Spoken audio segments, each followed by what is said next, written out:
உனக்கு மட்டும் உனக்கு மட்டும் ரகசியம் சொல்வேன். உனக்கு மட்டும் ரகசியம் சொல்வேன். அதை நீங்கள் எல்லோரிடம் சொல்லுங்கள். ரகசியத்தை எல்லோரும் சொல்லட்டுமா? அவர் சொன்னார், உனக்கு மட்டும் ரகசியம் சொல்வேன், அதை யாரிடமும் சொல்லாதே என்று. தாத்தா சொல்லுகிறேன், நான் சொல்லும் ரகசியத்தை எல்லோரிடமும் சொல்லுங்கள்.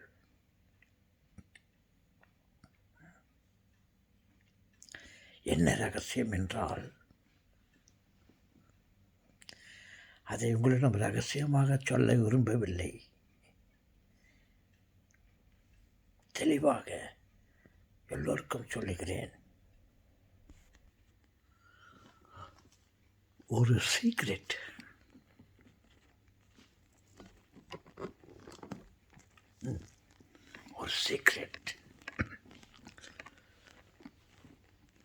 நீங்கள் கடவுளை பார்க்க வேண்டுமா?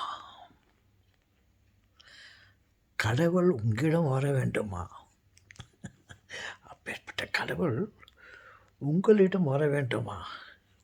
அதற்கு வழியை சொல்லுகிறேன். தாத்தா, தயவு செய்து சொல்லுங்கள் தாத்தா. கடவுளை எங்களுக்குள் வர வைக்க முடியுமா? ஏன் சொல்லுங்களே. எப்படி தாத்தா? அவருக்கு ஒரு பெரிய ஆசை. என்ன ஆசைன்னா, ஏழைங்க கிட்ட இருக்கணும், ஒரு எளிய இடத்தில் பிறக்கணும், தலை சாய்க்கிறதற்கு இடமில் கூட இல்லாத இடத்துல நான் சாகணும். ஆஹா, கடவுளுக்கு எப்பேற்பட்ட ஆசைகள். ஆசை. அம்மா வீட்டில் தோசை. எஸ், அம்மா வீட்டில் தோசை இருக்குதுடா. எப்படி என்றால், கடவுளை உங்களுடைய உள்ளத்தில், உங்களுடைய இல்லத்தில் வர வைக்க வேண்டுமா? ஒரு ரகசியம் இல்லை, பணம்.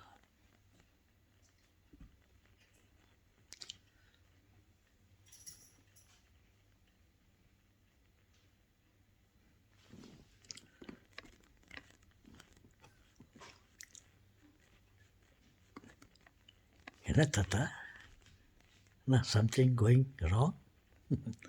இல்லை, உங்கள்கிட்ட பேசியிருந்த அதுக்குள்ள பாட்டி ஏந்து வந்துட்டாங்க. என்னங்க சத்தம் போட்டுன்னுக்கிறீங்கோ அப்படின்னு. நான் போ அப்படின்னு சொன்னேன். போயிட்டாங்க. நானும் அதை முடிச்சுக்கிறேன் வீடியோவை. கடவுளை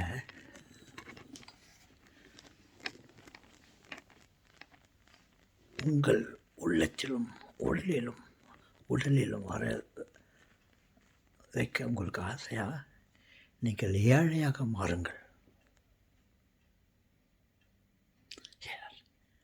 அவர் ஏழ்மையை விரும்புகிறார். குடிசையிலே மாட்டுத் தொழுவத்தில் பிறக்க ஆசைப்படுகிறார். மாளிகையில் இல்லை, பெரிய ஹாஸ்பிட்டலில் பிறக்கணும்னு ஆசைப்படல. ஒரு ஏழை இல்லத்தில், ஒரு குடிசையிலே பிறக்க வேண்டும் என்று பிறந்து விட்டார். ஆசை மட்டும் இல்லை, பிறந்து விட்டார். அதே போல் தான் சாவதற்கு இட வேண்டாம், தலையை சாய்க்க கூட இடமில்லாத இடத்திலே நான் சாக வேண்டும் என்று ஆசைப்பட்டார். அதே மாதிரி சிலுவையிலே தலை சாய்க்கிறதுக்கு கூட இடம் இல்லாமல் அவர் செத்தார். அப்படி இருக்கும்போது,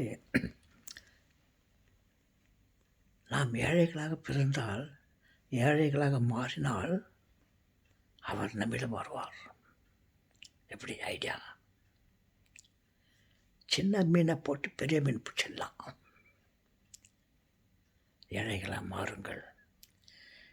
இருக்கும் சொத்து சுதந்திரங்கள் எல்லாத்தையும் விற்று விடுங்கள். நீங்கள் ஏழையாக மாறுவீர்கள்.